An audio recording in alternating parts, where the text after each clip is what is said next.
ഓം അജ്ഞാനതിമിരാന്തസ്യ ജ്ഞാനാഞ്ജനശലാകയാ ചക്ഷുരുന്മീലിതം യേന തസ്മൈ ശ്രീഗുരുവേ നമഃ.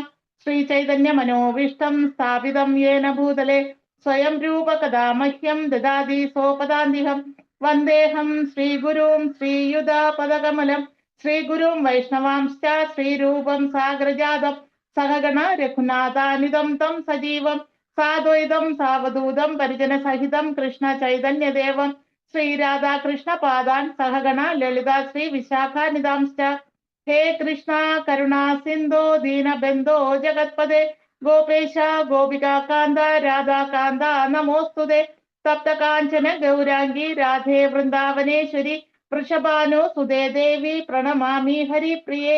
വാഞ്ചകൽപതരൂപസ്യ കൃപാ സിന്ധുഭയേവ ച പതിതാനാം പാവനേഭ്യോ വൈഷ്ണവേഭോ നമോ നമഃ. ഹരേ കൃഷ്ണ. ശ്രീമദ് ഭാഗവതം 1-ാം സ്കന്ധം അധ്യായം 6 നാരദ മഹർഷിയും വ്യാസദേവനും മധ്യേയുള്ള സംഭാഷണം എന്ന അധ്യായത്തിന്റെ ശ്ലോകം 6 നോക്കാം. ഏകാത്മജ മേ ജനനി യോഷി മൂഢാ ച കിം കരി മയ്യാത്മജേ അനന്യഗതൗ ചക്രേ സ്നേഹാനുബന്ധനം. അതായത് ഇവിടെ പറയുന്നത് ഒരു സാധാരണ സ്ത്രീയും പരിചാരികയുമായ എന്റെ മാതാവിന്റെ ഏകപുത്രനാകയാൽ അവർക്ക് ആശ്രയത്തിന് ഞാൻ ഒഴികെ മറ്റൊരു വഴിയുമില്ലായിരുന്നു. ആകയാൽ അവർ സ്നേഹമെന്ന ബന്ധനത്തിൽ എന്നെ ബന്ധിച്ചു. അപ്പോൾ ഇവിടെ നാരദ മഹർഷി വ്യാസദേവന് ഉപദേശിക്കുന്ന സന്ദർഭമാണ് നമ്മൾ കണ്ടുവരുന്നത്. ശരിക്കും പറഞ്ഞാല് വ്യാസദേവൻ മാനവരാശിയുടെ നന്മയ്ക്കായിട്ട് ഒന്നായി ഇരുന്ന വേദത്തെ 4ആയി തരംതിരിച്ചു. മാത്രമല്ല അദ്ദേഹം ആ വേദങ്ങളുടെ എല്ലാം സബ് ഡിവിഷനായിട്ട് ഉപനിഷത്തുകളും രചിച്ചു. ആ ഉപനിഷത്തുകളെല്ലാം രചിച്ചു. അതിനും പുറമെ അദ്ദേഹം വേദാന്ത സൂത്രവും രചിച്ചു. അപ്പോൾ എല്ലാം മാനവരാശിയുടെ നന്മയ്ക്കായിട്ട് ചിട്ടപ്പെടുത്തി വേദവ്യാസൻ എല്ലാം ക്രമീകരിച്ചു വച്ചിരുന്നു. പക്ഷെ എന്നിട്ടും അദ്ദേഹത്തിന് എന്തോ മനസ്സിന് സംതൃപ്തി തോന്നിയില്ല. അല്ലെങ്കിൽ ഒരു വല്ലാത്ത എന്തോ ഒരു ദുഃഖം അദ്ദേഹത്തിന്റെ മനസ്സിനെ അലട്ടിയിരുന്നു. എന്താണെന്ന് ആലോചിച്ചിട്ട് അദ്ദേഹത്തിന് മനസ്സിലായില്ല. അത് കാരണം അദ്ദേഹം ഭഗവാനിൽ മെഡിറ്റേഷൻ തുടങ്ങി. അങ്ങനെ മെഡിറ്റേറ്റ് ചെയ്തുകൊണ്ടിരുന്ന വ്യാസദേവന്റെ മുന്നിൽ ശ്രീ നാരദ മഹർഷി പ്രത്യക്ഷനായി. നമ്മൾക്കെല്ലാം നാരദ മഹർഷി ഭഗവാന്റെ പരമഭക്തനാണ്. നാരദ മഹർഷിക്ക് ബ്രഹ്മാവിൽ നിന്നും ഉപാസന കാണ്ഡോ ആണ് പകർന്നു നൽകിയത്. അതായത് വേദങ്ങളുടെ 3 ക്ലാസിഫിക്കേഷൻ ഉള്ളതില് കർമ്മകാണ്ഡോ, ജ്ഞാനകാണ്ഡോ, ഉപാസന കാണ്ഡോ, ഈ 3 ക്ലാസിഫിക്കേഷനില് ഉപാസന കാണ്ഡോ ആണ് നാരദ മഹർഷിക്കായി ഉപദേശിച്ച് നൽകപ്പെട്ടത്. അപ്പോൾ ആ ഉപാസന കാണ്ഡോയിലാണ് അഷ്ടാംഗ യോഗയെല്ലാം പറഞ്ഞിരിക്കുന്നത്.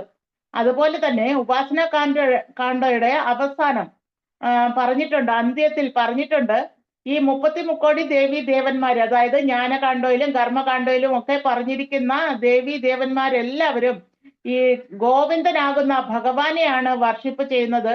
ഭഗവാന്റെ കൺട്രോളിലാണ് ഇവരെല്ലാം പ്രവർത്തിക്കുന്നത് എന്ന് പറഞ്ഞിരിക്കുന്നു. അങ്ങനെ മനസ്സിലാക്കുന്ന, വേദങ്ങളുടെ എൻഡ് മനസ്സിലാക്കുന്ന ആളുകളെയാണ് വേദാന്തികൾ എന്ന് പറയുന്നത്. അപ്പൊ നാരദ മഹർഷി ഒരു വേദാന്തി ആയിരുന്നു. അതുകൊണ്ട് തന്നെ അദ്ദേഹം നാരദീയ പഞ്ചരാത്രിക വിധി ക്രമപ്പെടുത്തിയിരുന്നു. ആ വിധിയിലൂടെയാണ്, അതായത് നാരദീയ പഞ്ചരാത്രിക വിധിയിലൂടെയാണ് നമ്മുടെ ഹരേ കൃഷ്ണ പ്രസ്ഥാനത്തിലെ എല്ലാ ആചാര ചടങ്ങുകളും നടത്തുന്നത്. അപ്പോ ഭഗവാൻ ഭഗവത്ഗീതയിൽ പറയുന്നു, എല്ലാ മഹർഷികളിലും വെച്ച് നാരദനാണ് ഭഗവാൻ എന്ന് പറയുന്നു.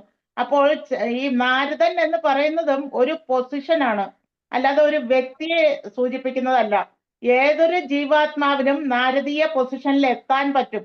അതിനുള്ള ഉദാഹരണവും കൂടിയാണ് നാരദ മഹർഷി തന്റെ പ്രീവിയസ് ജന്മത്തിലെ കഥ വ്യാസദേവന് പറഞ്ഞു കൊടുക്കുന്നത്. ശരിക്കും കഥയല്ല, ഇത് നടന്ന സംഭവം തന്നെയാണ്. അതായത് നാരദ മഹർഷി ഒരു ദാസ്യ സ്ത്രീയുടെ പുത്രനായി ജന്മമെടുത്തിരുന്നു. ആ സമയത്ത് അവര് വേദാന്തികളെ, അല്ലെങ്കിൽ ചാതുർമാസ്യ വ്രതം എടുത്തിരിക്കുന്ന വേദാന്തികൾ എന്ന് എടുത്തു പറയുന്നുണ്ട്. വേദാന്തികൾ എന്ന് പറഞ്ഞാൽ വേദങ്ങളുടെ അവസാനത്തെ പോയിന്റ് മനസ്സിലാക്കുന്നവരെയാണ് വേദാന്തികൾ എന്ന് പറയുക.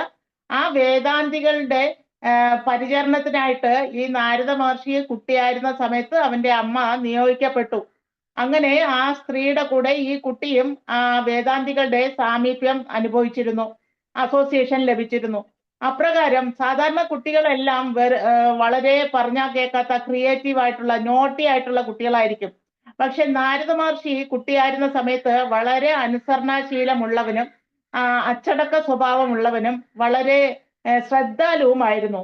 ഇത് വേദാന്തികൾ ശ്രദ്ധിക്കുകയും അപ്രകാരം ആ കുട്ടിയോട് കരുണ തോന്നുകയും ആ വേദാന്തികൾ ഭഗവാനെ പറ്റി ആ കുട്ടിക്ക് പറഞ്ഞു കൊടുക്കുകയും ചെയ്തു. അങ്ങനെ പരമദിവ്യോത്തമ പുരുഷനായ ഭഗവാന്റെ മഹിമകൾ കേട്ട് കേട്ട് ആ കുട്ടിക്ക് ഒരു ദിവസം ആ വേദാന്തികളുടെ ഉച്ഛിഷ്ടം ഭക്ഷിക്കുവാനും സാഹചര്യം ഉണ്ടായി. അപ്പോ ഭഗവാനെ പറ്റിയുള്ള ഒരു വിവരണം ആ വേദാന്തികളിൽ നിന്ന് മനസ്സിലാക്കിയ ആ കുട്ടിക്ക് അമ്മ മാത്രമായിരുന്നു ആശ്രയം. അപ്പൊ ഈ ശ്ലോകത്തിൽ പറയുന്നു, സാധാരണ ഒരു സ്ത്രീ ആയിരുന്നു എൻ്റെ അമ്മ. മാത്രമല്ല അവർക്ക് മറ്റാരുമില്ലായിരുന്നു, ഭർത്താവില്ലായിരുന്നു, മറ്റു കുട്ടികളില്ലായിരുന്നു. അപ്പൊ ഈ കുട്ടി മാത്രമേ ഉണ്ടായിരുന്നുള്ളൂ. അപ്പൊ അമ്മയും കുഞ്ഞും മാത്രമായിട്ടായിരുന്നു ഒരു ചെറിയ കുടിലിൽ താമസിച്ചു വന്നത്. അപ്പോൾ അവർക്ക് വളർത്താനായിട്ട് പശുക്കൾ മാത്രമേ ഉണ്ടായിരുന്നുള്ളൂ. പശുക്കളിൽ നിന്നാണ്, ശരിക്കും പറഞ്ഞാൽ പശുക്കൾ ഉള്ളവരാണ് ഏറ്റവും സമ്പന്നർ അന്നത്തെ കാലത്ത്. അപ്പോ അവർക്ക് ഒരു പശു ഉണ്ടായിരുന്നു. ആ പശുവിന്റെ പാല് കറന്ന് വിറ്റിട്ടാണ് അവര് ഉപജീവനം നടത്തി വന്നത്. അതിനിടയിലാണ് ചാതുർമാസ്യ വ്രതത്തിന് അവർക്ക് വേദാന്തികളെ ശുശ്രൂഷിക്കാനുള്ള ഒരു അവസരവും വന്നു ചേർന്നത്. അപ്പോ ഒരു ദിവസം പാല് കറക്കാൻ പോയ ഈ അമ്മയെ സർപ്പദംശമേറ്റ് മരിക്കാനിടയായി. അതാണ് അടുത്ത ശ്ലോകത്തിൽ പറയുന്നത്. അപ്പോ അടുത്ത ശ്ലോകം കൂടെ നമുക്കൊന്ന് നോക്കാം. സാ സ്വതന്ത്രാന കൽപ്പാസി ഉദ്യോഗക്ഷേമം അമേച്ഛതി ഈശസ്യാഹീവ ചേലോകോ യോഷാദാരുമയീയത. അങ്ങനെ ആ അമ്മയ്ക്ക് മറ്റാരുമില്ലാതെ ഈ കുട്ടി മാത്രമായിരുന്നു ആശ്രയം. ഈ കുട്ടിക്ക് അമ്മയ്ക്ക് മാത്രമായിരുന്നു ആശ്രയം. അപ്പുറത്തേക്ക് ആ കുട്ടി ഒരു ദിവസം ആ കുട്ടി ഒരു ദിവസം ഇങ്ങനെ അമ്മ മരിക്കുന്നത് തിരിച്ചറിഞ്ഞു. അപ്പോ ആ കുട്ടിക്ക് അതീവ ദുഃഖം തോന്നിയെങ്കിലും ആ വേദാന്തികളുടെ സാമീപ്യത്താൽ അല്ലെങ്കിൽ വേദാന്തികളിൽ നിന്ന് അറിഞ്ഞ ഭഗവാനാണ് ഏക ആശ്രയം എന്ന് മനസ്സിലാക്കിയ ആ കുട്ടി ആ വീട് വിട്ടിറങ്ങുകയാണ്. എങ്ങോട്ടൊന്നില്ലാതെ യാത്രയാകുന്നു. ഒരേ ഒരു ലക്ഷ്യം മാത്രം, ഭഗവാനെ ആശ്രയിക്കുക അല്ലെങ്കിൽ ഭഗവാനെ നേരിൽ കാണുക, ഭഗവാനെ അഭയം തേടുക. ഇത് മാത്രമായിരുന്നു 5 വയസ്സുള്ള ആ കുട്ടിയുടെ ലക്ഷ്യം. ഇവിടെ പറയുന്നത് പരമപുരുഷന്റെ പരിപൂർണ നിയന്ത്രണത്തിലാണ് ഈ വിശ്വം മുഴുവൻ എന്ന് പറയുന്നു. അത് വാസ്തവം തന്നെയാണ്. ഈ കുറേശ്ശെ വേദവ്യാസന് നാരദ മഹർഷി തത്വം പറഞ്ഞു കൊടുക്കാണ്. അതായത് ഭഗവാന്റെ സുപ്രീമസി എത്രത്തോളം ഉണ്ടെന്ന് പറഞ്ഞ് മനസ്സിലാക്കിക്കാനാണ് തന്റെ പ്രീവിയസ് ജന്മത്തിലെ കഥ വരെ പറഞ്ഞത്. അപ്പോ ആ സമയത്ത് മാജി 8th ശ്ലോകം കൂടെ ഒന്ന് എടുക്കണേ മാജി, 8th വരെ. 8th കൂടെ. ഓക്കെ മാതാജി. ഓക്കെ സോറി മാജി, sorry. It's okay. Hare Krishna. അപ്പോ ഈ 7ാമത്തെ ശ്ലോകത്തിൽ പറഞ്ഞിരിക്കുന്നത് ഭഗവാൻ വിശ്വമാണ്, ഈ ലോകം മുഴുവന്റെയും അധിപനാണ് അല്ലെങ്കിൽ പരിപൂർണ നിയന്ത്രണത്തിലാണ് ഈ ലോകം മുഴുവൻ, യൂണിവേഴ്സ് മൊത്തവും അല്ലെങ്കിൽ ഈ വിശ്വം എന്ന് പറയുന്നത് എല്ലാ ബ്രഹ്മാണ്ടങ്ങളെയും ചേർത്തിട്ടാണ്. ഇതിനെ എല്ലാം നിയന്ത്രിക്കുന്നത് സാക്ഷാൽ പരമദിവ്യോത്തമ പുരുഷനാണ് എന്ന് അറിഞ്ഞപ്പോഴാണ് ഈ കുട്ടിക്ക് ആ ഭഗവാനോടുള്ള ആ ഭക്തിയും ആ ആശ്രയത്വവും എല്ലാം വന്നു ചേർന്നത്. അത് ആ കുട്ടിയുടെ ഭാഗ്യമായി കരുതുന്നു. ഇപ്പോ വേദാന്തികളിൽ നിന്ന് കേട്ടറിഞ്ഞ ആ പരമദിവ്യോത്തമ പുരുഷനെ ആശ്രയിക്കാനായിട്ട് ആ കുട്ടി കാടുകളും മലകളും ചവിട്ടി കുന്നുകളെല്ലാം കയറി ഇറങ്ങി ഒരു പ്രശാന്തമായ സ്ഥലത്തേക്ക് യാത്ര തിരിച്ചതായി പറയുന്നുണ്ട്.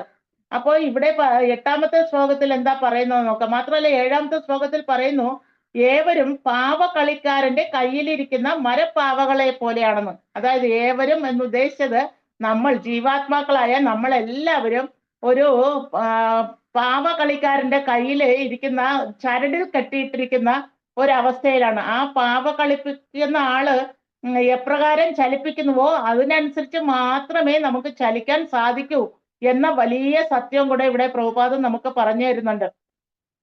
പക്ഷെ നമ്മൾ ചിന്തിക്കുന്നു ഇതെല്ലാം ചെയ്തു കൂട്ടുന്നത് നമ്മളെ കഴിവുകൊണ്ടാണ്, ഇതെല്ലാം അക്വയർ ചെയ്തത് നമ്മുടെ ശക്തി കൊണ്ടാണ്, അല്ലെങ്കിൽ നമ്മൾ നാസയിലും ISROയിലും ഒക്കെ ഉള്ളവര് ചന്ദ്രായനം അയക്കുന്നു, ചൊവ്വയിലേക്ക് ഗ്രഹങ്ങളെയൊക്കെ വിക്ഷേപിക്കുന്നു, ഇതെല്ലാം അവരുടെ കഴിവാണ് എന്ന് അവർ ചിന്തിക്കുന്നു.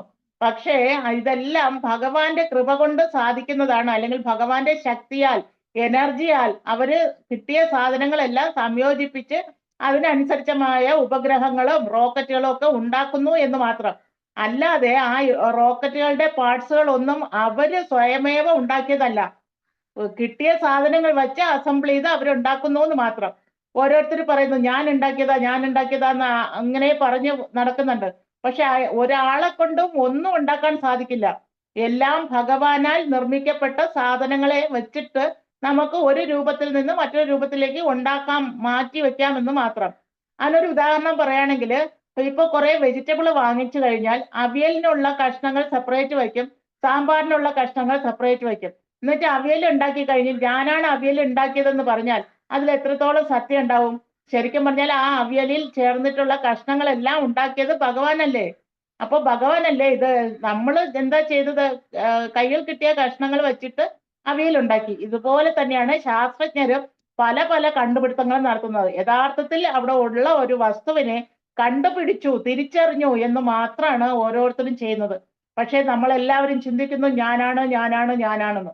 ഇതെല്ലാം വെറും ഒരു പാവ കളിപ്പാക്കാരന്റെ കയ്യിലെ പാവകളെ പോലെ മാത്രമാണെന്ന് ഉള്ള സത്യം നമ്മൾ തിരിച്ചറിയണം. അതിനും കൂടെയാണ് പ്രഭുപാദ് അവിടെ അത് പ്രതിപാദിച്ചിരിക്കുന്നത്. അടുത്ത ശ്ലോകം കൂടെ നോക്കാം. ശ്ലോകം 8. അഹം ചാതദ് ബ്രഹ്മകുലേ ഊഷിവാംസ്തദുപേക്ഷയാ ദിഗ്ദേശകാല ഉൽപ്പന്നോ ബാലക പഞ്ചഹായന. അതായത് ഞാൻ 5 വയസ്സ് മാത്രം പ്രായമുള്ള പിഞ്ചു ബാലനായിരിക്കുമ്പോൾ ഒരു ബ്രാഹ്മണ പാഠശാലയിലാണ് ജീവിച്ചു പോന്നത്. ഭിന്ന ദിക്ക് ദേശങ്ങളെ കുറിച്ചുള്ള യാതൊരു പരിജ്ഞാനവും ഇല്ലാത്ത ഞാൻ എന്റെ മാതാവിന്റെ സ്നേഹത്തെ ആശ്രയിച്ചാണ് ജീവിതം ചെലവഴിച്ചത്. അപ്പോ ഈ കുട്ടി പറയുന്നു, എനിക്ക് അമ്മ മാത്രമേ ആശ്രയം ഉണ്ടായിരുന്നുള്ളൂ. അങ്ങനെ അമ്മയ്ക്ക് ഒരു പരിചാരകയുടെ വേഷം ലഭിച്ചത് കൊണ്ട്, അല്ലെങ്കിൽ ആ ഒരു സാഹചര്യം ലഭിച്ചത് കൊണ്ട് വേദാന്തികളുടെ അസോസിയേഷൻ എനിക്ക് ലഭിക്കുകയുണ്ടായി. അങ്ങനെ വേദാന്തികളിൽ നിന്നും ഈ വിശ്വത്തെ മുഴുവൻ നിയന്ത്രിക്കുന്നത് പരമദിവ്യോത്തമ പുരുഷനാണ് എന്ന സത്യം മനസ്സിലാക്കാൻ സാധിച്ചു. മാത്രമല്ല ഞാൻ എന്ന് പറയുന്ന വ്യക്തി അല്ലെങ്കിൽ ജീവാത്മാവ് ഭഗവാന്റെ കയ്യിലെ വെറും കളിപ്പാട്ടമാണ്, കളിപ്പാവകൾ മാത്രമാണ് എന്ന സത്യവും തിരിച്ചറിഞ്ഞു. അങ്ങനെ മനസ്സിലാക്കിയ ആ കുട്ടിക്ക് ഒരു ദിവസം അമ്മ ഒരു സർപ്പത്തിന്റെ ദംശമേറ്റ് മരിക്കാനിടയായി. അപ്പൊ ആരും ആശ്രയിക്കാൻ ഇല്ലാതായ ആ കുട്ടി, പിഞ്ചു ബാലകൻ, ഭഗവാനിൽ പരിപൂർണമായും ആശ്രയിച്ചു. അപ്പോ ഒരു ഭക്തനെ സംബന്ധിച്ചിടത്തോളം ഇത് നമുക്കൊരു ഗുണപാഠമാണ്. കാരണം നമുക്ക് ആരുമില്ല എന്നൊരു തോന്നലുണ്ടാവുമ്പോൾ നമുക്ക് പരിപൂർണമായി ആശ്രയിക്കാൻ ഭഗവാൻ മാത്രമേ ഉള്ളൂ. ഭഗവാൻ പറയുന്നു, അർജുനനടുത്ത് പറയുന്നുണ്ട്, അല്ലയോ അർജുന, ഞാൻ നിങ്ങളുടെ സുഹൃത്തും എല്ലാ ജീവാത്മാക്കളുടെ സുഹൃത്തും വഴികാട്ടിയും അഭ്യുദയകാംക്ഷയും നിയന്ത്രിക്കുന്നവനും എല്ലാം ഞാൻ തന്നെയാണ് എന്ന് ഭഗവാൻ ഭഗവത്ഗീതയിലൂടെ പറഞ്ഞു തരുന്നുണ്ട്. അത് പരമഭക്തർക്ക് മാത്രമേ മനസ്സിലാക്കി ഉൾക്കൊള്ളുവാൻ സാധിക്കുള്ളൂ. സാധാരണ എല്ലാവരും ഭഗവത്ഗീത ശ്ലോകം വായിക്കുന്നവരാണ്, കേട്ടിട്ടുണ്ട് എന്നൊക്കെ പറയും. നമ്മൾ ഭഗവത്ഗീത ബുക്ക് ഡിസ്ട്രിബ്യൂഷന് പോകുമ്പോൾ ഇത് നമ്മൾ ഫേസ് ചെയ്യുന്ന അനുഭവമാണ്. കാരണം ഒരു ബുക്ക് വെച്ച് നീട്ടുമ്പോൾ പറയും, ഓ ഭഗവത്ഗീതയാണോ, ഇത് എൻ്റെ വീട്ടിലുണ്ട് എന്ന് വെച്ചാൽ അവർക്കെല്ലാം അറിയാം എന്നാണ് സാരം. പക്ഷേ യഥാർത്ഥ അറിവ് അവർക്ക് ഇല്ല എന്നും നമുക്കും അത്രേ മനസ്സിലാവുള്ളൂ. അപ്പൊ നമ്മള് കഷ്ടപ്പെടുകയാണ് അവരെ പറഞ്ഞ് ബോധ്യപ്പെടുത്താൻ. പക്ഷെ എന്നാലും അവർക്ക് ബോധ്യാവില്ല. എന്തുകൊണ്ടെന്ന് വെച്ചാല് അവരുടെ ഹൃദയത്തിൽ എത്രയോ ജന്മങ്ങൾ കൊണ്ട് അടിഞ്ഞു കൂടിയിരിക്കുന്ന ഹൃദയ മാലിന്യം ഉള്ളിടത്തോളം കാലം ഭഗവാനെ പറ്റി മനസ്സിലാക്കാനേ സാധിക്കില്ല, അല്ലെങ്കിൽ ഭഗവാൻ പറഞ്ഞത് എന്താണെന്ന് തിരിച്ചറിയാനേ സാധിക്കില്ല. അത് ഭക്തന്മാര് പറഞ്ഞാൽ പോലും അവർക്ക് അങ്ങോട്ട് ഉൾക്കൊള്ളാൻ സാധിക്കില്ല. എപ്രകാരം എന്ന് ചോദിച്ചാല്, ഒരു പാല് കുടത്തില് നിറയെ പാല് നിറഞ്ഞു നിൽക്കുവാണെങ്കിൽ അതില് എത്ര നമ്മൾ അഡീഷണൽ ഒഴിക്കാൻ ശ്രമിച്ചാലും അത് നിറഞ്ഞ് കവിയും എന്നല്ലാണ്ട് അതിൽ ഉൾക്കൊള്ളാൻ പറ്റില്ല. അതുപോലെയാണ് അമൃതാകുന്ന ഈ ഭഗവാന്റെ കാര്യങ്ങളെല്ലാം നമ്മൾ അങ്ങോട്ട് പകർന്നു നൽകാൻ ശ്രമിക്കും. പക്ഷെ അവരുടെ കുടം നിറയെ വിഷം നിറഞ്ഞിരിക്കുകയാണ്. ആ വിഷത്തില് എങ്ങനെയാണ് പാല് പകരാൻ സാധിക്കുക? അപ്പൊ ആ വിഷം ഒഴിഞ്ഞ പാത്രത്തിൽ മാത്രമേ, വിഷമില്ലാതായെങ്കിൽ മാത്രമേ പാല് നമുക്ക് അതിലേക്ക് പകരാൻ സാധിക്കുകയുള്ളൂ. അപ്രകാരം അവരുടെ ഹൃദയ മാലിന്യങ്ങൾ കഴുകിക്കളയണം. അപ്പൊ അതിന് ഉള്ള ഏക മാർഗം ആചാര്യന്മാർ പറയുന്നത് ഭഗവാനെ തന്നെ ആശ്രയിക്കുക, ഭഗവാന്റെ നാമത്തെ തന്നെ ആശ്രയിക്കുക. നാമരുചിയിലൂടെ മാത്രമേ ഭഗവാനെ പറ്റി മനസ്സിലാക്കാൻ സാധിക്കൂ. അപ്പൊ അവരെല്ലാം ഹരേ കൃഷ്ണ മഹാമന്ത്രം ജപിക്കാൻ സാധിച്ചെങ്കിൽ മാത്രം ഭഗവാന്റെ ശാസ്ത്രം മനസ്സിലാക്കാൻ സാധിക്കൂ. ഇതാണ് സത്യം. അതുകൊണ്ടാണ് ഹരേ കൃഷ്ണ പ്രസ്ഥാനത്തിൽ വന്ന് ജപിച്ചു തുടങ്ങുമ്പോൾ നമുക്ക് ക്ലാസ്സുകളെല്ലാം മനസ്സിലാകാൻ തുടങ്ങുന്നത്. ആദ്യത്തെ ക്ലാസ്സുകളിലൊക്കെ നമ്മൾ അറ്റൻഡ് ചെയ്യുമ്പോൾ നമുക്കൊരു പുക പോലെ തോന്നുള്ളൂ. എന്താ ഈ പറയണത്, നമ്മൾ ഇതുവരെ കേട്ടിട്ടില്ലാത്ത കാര്യങ്ങളാണല്ലോ അവർ പറയണേ. ഞാൻ ഇത്രയും കാലം ഞാൻ ഈ ശരീരത്തെയാണല്ലോ പോഷിപ്പിച്ചുകൊണ്ട് നടന്നത്, ഈ ശരീരമാണല്ലോ ഞാനെന്ന് ചിന്തിച്ചിരുന്നത്. ഇപ്പൊ അവരൊക്കെ പറയുന്നു ഈ ശരീരമല്ല യഥാർത്ഥ ഞാൻ, ഇതിനകത്തിരിക്കുന്ന ആത്മാവാണ് ഞാനെന്ന് തിരിച്ചറിയണം എന്ന് പറയുന്നു. അതെങ്ങനെ ശരിയാകും? അപ്പൊ ആചാര്യന്മാർ ഉദാഹരണം സഹിതം പറഞ്ഞു തരും. ഒരു ഡെഡ് ബോഡിയെ നോക്കിയിട്ട് കുട്ടികളും ഭാര്യയും കിടന്ന് കരയാണ്, അയ്യോ അച്ഛൻ പോയേ അച്ഛൻ പോയേന്ന്. അപ്പൊ നമ്മൾ ആ കുട്ടിയോട് പറയാ, അച്ഛൻ പോയിട്ടില്ലല്ലോ, അവിടെ കിടപ്പില്ലേ എന്ന് ചോദിക്കാം. അപ്പൊ ഇത് അച്ഛനല്ല, പോയതാണ് അച്ഛൻ എന്ന് പറഞ്ഞ് കരയുന്നു. അപ്പൊ ആ പോയത് ആത്മാവാണ്. ശരീരം വിട്ട് ദേഹം വിട്ട് ദേഹി പുറത്തു പോകും. ആ ദേഹിയാണ് യഥാർത്ഥ ആത്മാവ്. അപ്പൊ ആ അച്ഛനെ, ദേഹിയെയാണ് അച്ഛ അച്ഛ എന്ന് വിളിച്ചിരുന്നത്, ഈ ദേഹത്തെ അല്ല. ഈ ദേഹത്തെ വെറും ബോഡിന്നേ പറയുള്ളൂ. അവിടെ കിടക്കുന്ന ബോഡിയെ വെറും ബോഡിന്നേ പറയുള്ളൂ, അച്ഛനെന്ന് വിളിക്കില്ല. പകരം വിളിക്കുന്ന ആ പോയ ആളിനെയാണ്, ആത്മാവിനെയാണ് അച്ഛ അച്ഛ എന്ന് വിളിച്ചിരുന്നത്. അതിൽ നിന്ന് തന്നെ നമുക്ക് മനസ്സിലാക്കാം, ഞാൻ ഈ ശരീരമല്ല, യഥാർത്ഥത്തിൽ ഉള്ളിലിരിക്കുന്ന ആത്മാവാണ് യഥാർത്ഥ ഞാൻ. അപ്പൊ ഞാൻ പോയി എന്ന് പറഞ്ഞാൽ ആത്മാവ് പോയി എന്നർത്ഥം.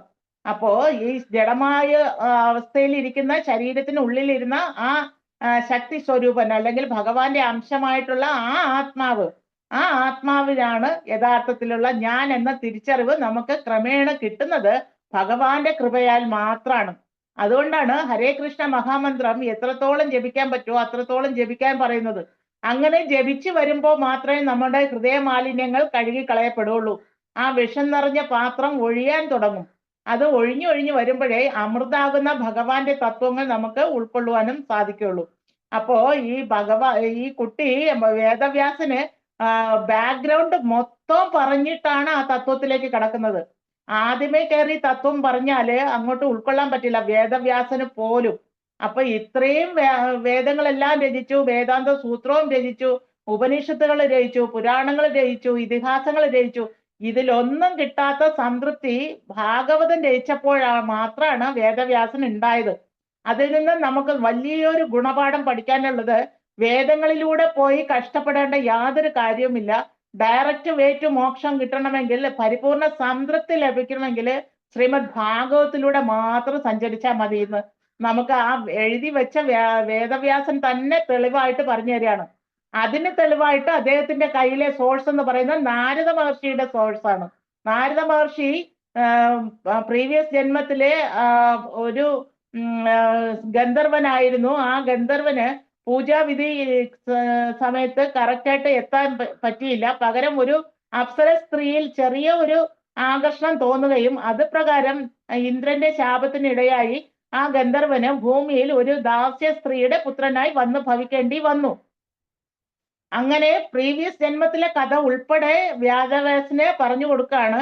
എനിക്ക് എങ്ങനെയാണ് നാരദ മഹർഷിക്ക് ഈ അതീന്ദ്രിയ രൂപം കിട്ടിയത് എന്ന് വേദവ്യാസൻ അതിശയിക്കുന്നുണ്ട്. അപ്പൊ ആ കഥയിലേക്ക് എത്തുന്നതിന് വേണ്ടിയിട്ടാണ് ഇങ്ങനെ ദാസ്യ സ്ത്രീയുടെ പുത്രനായി ജനിച്ചു എന്നുള്ള കാര്യവും ആ സമയത്ത് എന്താണ് ലഭിച്ചത് എന്നുള്ളതും പറയാണ്. അങ്ങനെ ഈ കുട്ടി നാരദ മഹർഷി കുട്ടിയായിരുന്ന സമയത്ത് വേദാന്തികളിൽ നിന്ന് കിട്ടിയ ആ അറിവ് വെച്ചിട്ട് സാക്ഷാൽ ഭഗവാനെ ശരണം പ്രാപിക്കാൻ തീരുമാനിക്കുകയും അങ്ങനെ മെഡിറ്റേഷനിൽ ഇരുന്ന് ഹൃദയത്തിൽ അന്തരംഗത്തിൽ തന്നെ ഭഗവാനെ ദർശിച്ചു കൊണ്ടേയിരുന്നു ഈ കുട്ടി. അപ്പോഴാണ് ഭഗവാന് വളരെ ദയ തോന്നിയിട്ട് ഭഗവാൻ സ്വയം മുന്നിൽ പ്രത്യക്ഷനായി. പക്ഷെ ആ സമയം കുട്ടിയുടെ അന്തരംഗത്തിൽ ഇരുന്ന ഭഗവാൻ അപ്രത്യക്ഷനായി. അപ്പൊ കുട്ടി പെട്ടെന്ന് പരിഭ്രമിച്ചിട്ട് കണ്ണു തുറന്ന് നോക്കുമ്പോ കാണുന്നത് താൻ ഇത്രയും നാളെ ഹൃദയത്തിൽ കൊണ്ടു നടന്ന അതേ രൂപം തന്റെ കൺമുന്നിൽ വന്നിരിക്കുന്നു. അതീവ സന്തുഷ്ടനായിക്കൊണ്ട് സാഷ്ടാംഗ പ്രണാമം സമർപ്പിച്ചുകൊണ്ട് വീണ്ടും വീണ്ടും ആ രൂപത്തെ കാണാൻ ആഗ്രഹിച്ചു. ഒരു നിമിഷം കൊണ്ട് ആ രൂപം മായുകയും ചെയ്തു. അപ്പോൾ ആ കുട്ടി കരഞ്ഞുകൊണ്ട് നാലുപാട് നോക്കാണ്, എവിടെയാണ് ഞാൻ കണ്ട ആ രൂപം എന്ന്. അപ്പോ അശരീരി കേൾക്കാണ്, അല്ലയോ കുട്ടി, ഈ ജന്മത്തിൽ നിനക്ക് കിട്ടേണ്ടതെല്ലാം കിട്ടിക്കഴിഞ്ഞു. ഇനി എന്നെ കാണണമെങ്കിൽ അടുത്ത ജന്മത്തിൽ നിനക്ക് സാധിക്കുകയുള്ളൂ എന്ന് പറഞ്ഞ് മായുകയാണ്. അപ്പോ ആ അടുത്ത ജന്മത്തിന് വേണ്ടിയിട്ടുള്ള തപസ്യായിരുന്നു പിന്നീട് ജീവിതകാലം മുഴുവൻ. അപ്പോ അതുപോലെ ആയിരിക്കണം നമ്മളും എന്നാണ് ഇവിടെ പറയുന്നത്. അതായത് നമ്മൾ ഭഗവാന്റെ സാക്ഷാത്കാരം കിട്ടിക്കഴിഞ്ഞാൽ അല്ലെങ്കിൽ ഭഗവാനെ പറ്റി മനസ്സിലാക്കി കഴിഞ്ഞാൽ ആ ഭഗവാന്റെ ധാമത്തിൽ എത്താൻ വേണ്ടിയിട്ടും ഭഗവാനെ സാക്ഷാത്കരിക്കാൻ വേണ്ടിയിട്ടും കൺമുന്നിൽ കാണാൻ വേണ്ടിയിട്ടും എല്ലായ്പ്പോഴും കണ്ടുകൊണ്ടിരിക്കാനും ആ ആനന്ദം അനുഭവിക്കാനും വേണ്ടിയിട്ട് നമ്മൾ കഠിന തപസ്സിൽ ഏർപ്പെടണമെന്നാണ്. സന്ദർഭവശാൽ ഭാഗ്യവശാൽ ഈ കലിയുഗത്തിൽ ഹരിനാമ സങ്കീർത്തന യജ്ഞം ചെയ്താൽ തന്നെ ആ കുട്ടി ചെയ്ത അല്ലെങ്കിൽ മഹർഷിമാർ ചെയ്യുന്ന കഠിന തപസ്സിനേക്കാളും റിസൾട്ട് വളരെ അമൂല്യമായിട്ടുള്ള റിസൾട്ട് നമുക്ക് കിട്ടും എന്നതാണ് ആചാര്യന്മാർ ഉപദേശിക്കുന്നത്. പക്ഷേ ഈ കലിയുഗത്തിലെ നമ്മളെല്ലാവരും അല്പ ആയുസ്സുക്കളും മന്ദബുദ്ധികളും ഭാഗ്യം കെട്ടവരും ആയതുകൊണ്ടാണ് എത്ര തന്നെ ആചാര്യന്മാർ പറഞ്ഞു തന്നാലും ഇതൊന്നും നമുക്ക് ഉൾക്കൊള്ളാൻ പറ്റാത്തത്, അല്ലെങ്കിൽ മനസ്സിലാക്കാൻ പറ്റാത്തത്. അപ്പൊ ഇത് മനസ്സിലാക്കി വരുമ്പോഴാണ് ഭഗവാൻ മാത്രമേ നമുക്ക് ആശ്രയം ഉള്ളൂ എന്ന് തിരിച്ചറിവ് ഉണ്ടാവുമ്പോൾ നമ്മൾ പരിപൂർണമായിട്ടും ഭഗവാനിൽ സറണ്ടർ ആകും, ഭഗവാനെ ആശ്രയിക്കും. അപ്പോ ഹരിപോലെ ഹരേ കൃഷ്ണ. ഈ 3 ശ്ലോകത്തിൽ നിന്നും ഇത്രയൊക്കെയാണ് കാര്യങ്ങൾ ഉള്ളത്. ഇനി നിങ്ങൾക്ക് വേറെ എന്തെങ്കിലും ടോപ്പിക്കിനെ പറ്റി അറിയണമെങ്കിൽ എന്തെങ്കിലും സംശയങ്ങൾ ഉണ്ടെങ്കിൽ ചോദിക്കാം, അത് നമുക്ക് ഡിസ്കസ് ചെയ്യാം. ഓക്കെ, ഹരിപോലെ ഹരേ കൃഷ്ണ. Thank you Mataji. ഹരേ കൃഷ്ണ മാതാജി. ഹരേ കൃഷ്ണ. ഹരേ കൃഷ്ണ.